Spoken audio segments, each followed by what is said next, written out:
자, 인터뷰 지금은 지방시대 시간입니다. 지난 15일이었죠.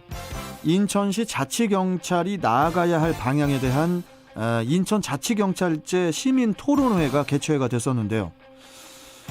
토론회 내용과 관련해서 인천광역시 의회 행정안전위원회 소속 손민호 위원장과 함께 이야기 나눠보려고 합니다. 자, 연결돼 있죠? 자, 손민호 위원장님 나와 계시죠? 네, 안녕하십니까. 손민호입니다. 반갑습니다. 네, 반갑습니다. 오징어 게임 보셨습니까? 안 그래도 저도 어제 밤에 예. 3편까지 봤는데 그걸 오늘 인터뷰 때문에 일찍 자야 되는데 그거 보느라고 잠을 좀 설쳤습니다. 와, 네. 중간에 끊어가지고 다음 편은 내일 봐야지 하는 게 쉽지가 않다고 하는데. 안 되더라고요. 예, 와, 밤 꼬박 살 뻔했어요. 예, 그래도 우리 손민호 위원장님께서는 자제력이 있으시네요. 예. 자, 그러면 좀 본론으로 들어가세요, 위원장님. 네네네. 지난 5월에 출범한 그 인천자치경찰위원회가 첫 토론회를 열었지 않습니까? 네, 그렇습니다. 우리 손 위원장께서도 이제 함께 하셨던 걸로 알고 있는데, 네네네. 토론회에서도 이제 언급이 됐었잖아요. 우리 인천은 지역 특색이나 또 인구 구성이 다양해서 이런 부분이 이제 치안에서도 고려돼야 하는 그런 부분이라는 그런 생각이 드는데 이 부분을 어떻게 보시는지 먼저 좀 짚어주시죠.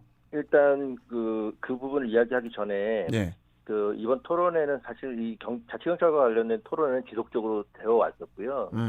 자치경찰이 이제 위원회가 구성된 이후에 시민들에게 좀 이런 자치경찰을 좀 홍보할 필요가 있다. 그래서 그런 이제 시민들을 대상으로 한 이런 간담회나 토론회들을 통해서 자치경찰을 좀 알려라. 이런 취지로 위원회가 계속 요구를 해왔고, 그런 취지에서 열렸는데 사실은 좀 그런 취지에서는 좀 부합하지 못했다는 좀 생각이 있지만, 우리 인천의 자치경찰 방향에 대해서는 또 한번 짚어보는 계기가 됐고요. 지금 주진 인천의 특성이나 이런 것들은 사실 인천은 뭐 접경 지역이고, 그 다음에 또 농어촌, 그 다음에 뭐 신도시, 원도시가 다 또 막 섞여 있고, 뭐 다양한 특징이 있습니다. 그렇지만 또 보면 범죄율이 뭐 전국에서 한 5위 정도 되는 그 범죄율을 나타내고 있지만 우리가 뭐 세 번째 큰 도시지만 한 범죄율은 한 5번째 정도 되고 있는데요.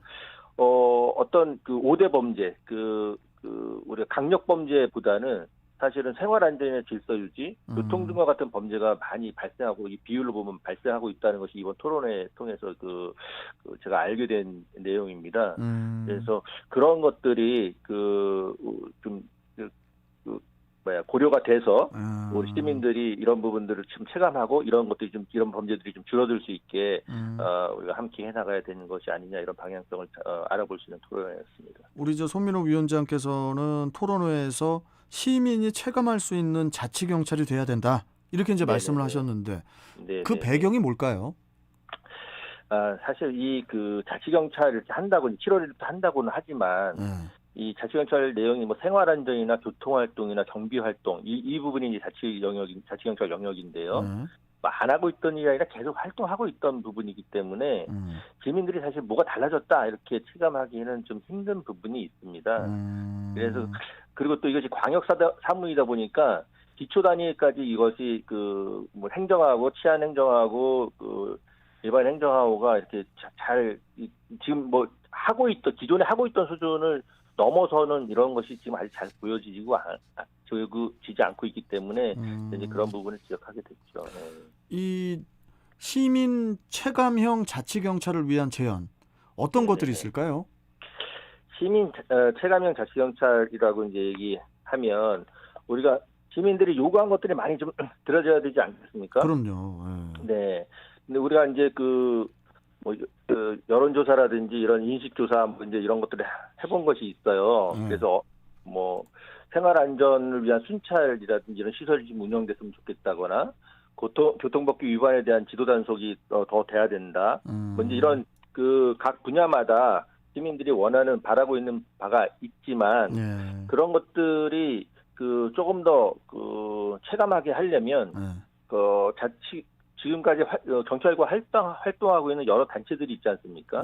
뭐 지역 치안협의회도 운영되고 있고 자율방범대라든지 시민경찰이라든지 또는 녹색어머니라든지 또는 생활안전협의회라든지 이런 이제 그 유관 단체들도 또 같이 이렇게 함께 협업하면서 활성화가 되고 또 주민자치위원회도 또 같이 이렇게 좀 이런 활동들에 포함을 시켜서 자치경찰이 이렇게 시민들과 같이 함께하는 이런 모습을 보여줄 때 예. 조금 더 체감하는 그런 자치경찰이 되지 않을까 이런 생각에서 이야기를 하게 됐습니다. 그리고 이제 인천자치경찰위원회가 이제 어린이 안전을 1호 사업으로 선정을 한 걸로 알고 있거든요. 네네. 예, 이 부분은 현재 어느 정도로 진행이 되고 있습니까? 지금 자치경찰위원회가 이제 발족하기 전에도 시민안전본부라든지 인천에서 이게 지금 그 신광초등학교 앞에 화물차 어린이 사고라든지 예. 이런 것들 때문에 박남시장님을 비롯한 또 도전교육감을 포함해서 행정이 진짜 어린이 안전 문제를 1순위로 두고 그 활동을 해왔습니다. 근데 이제 자치경찰이 같이 이제 함께 함으로써 자치경찰도 이제 이런 활동들을 함께 하고 있고요. 예. 저희가 어린이 보호구역 개선 활동이라든지 등하굣길 스쿨존 안전 활동 또는 그 어린이 통학버스 이제 일제 점검을 한다든지 여러 가지 또 뉴스에 많이 나오고 있는 아동학대 관련해서도 또 좀 엄정하게 이런 것들을 좀 대응을 한다든지 학대 피해 아동의 어떤 쉼터를 확충한다든지 이런 다양한 것들이 지금 다방면에서 지금 전개가 되고 있습니다. 예. 이 주변에서도 또 이제 내부에서도 일원화 자치경찰제에 대한 한계도 계속해서 얘기가 나오고 있거든요. 네네네. 이 부분에 대해서는 우리 손민호 위원께서는 어떻게 생각하십니까? 원래 이제 그 이원화 하는 걸로 이제 검토를 해왔었죠. 네. 근데 이제 자치경찰 조직 신설에 따른 어떤 비용의 과다라든지 국가자치경찰위원회에 따른 업무 혼선 등 이런 것들을 우려가 되기 때문에 조금 조기에 이 자치경찰을 정착시키기 위해서 일원화 모델을 추진하게 된 걸로 알고 있습니다. 조금 자치경찰제가 정착이 잘 좀 되면 자연스럽게 이원화 국가경찰과 지방경찰로 이원화 되는 것으로 좀 추진이 되지 않을까 생각을 합니다. 시간이 해결해 줄 것이다 이런 의미로 들리는데. 아니 이제 여기 지금 일단은 좀 빠른 정착을 위해서 이렇게 이제 시행된 측면이 있기 때문에 그거 좀 정착이 되면서 자연스럽게. 네네 자연스럽게 이제 이원화에 대한 것들이 이야기가 나올 거라고 생각합니다. 알겠습니다. 자 마지막으로요 우리 손 위원장님 인천시 자치경찰 한계점에 대한 보완과 함께 앞으로 어떻게 채워가면 좋을지 좀 들으면서 마무리하도록 하겠습니다. 네네. 자치경찰제가 처음 시행되면서 사실 이 경찰들이 좀 신문에 대한 불안한 면들이 좀 있습니다. 우리가 경찰들을 위해서 이 지방 정부가 어떤 좀 인센티브라든지 자치경찰 한다더니 이런 게 변했네 하는 것이 좀 경찰들도 좀 체감을 할 수 있어야 된다고 생각을 해요. 그러겠죠.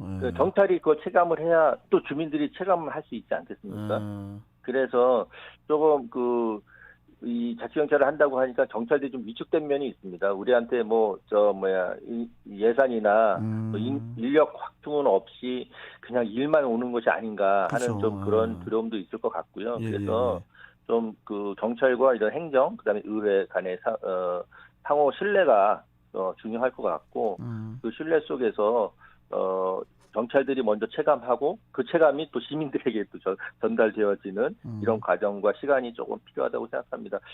시민들께서는 이 부분에 대해서 사실 좀 아직 체감하지 못할 수도 있지만 조금만 시간을 좀 여유를 주시면 시민들에게도 체감할 수 있는 그런 정책이 될 거라고 보고요.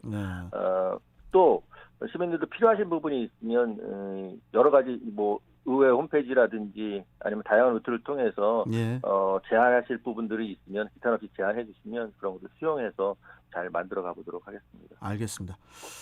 자, 여기까지 오늘 말씀 듣고요.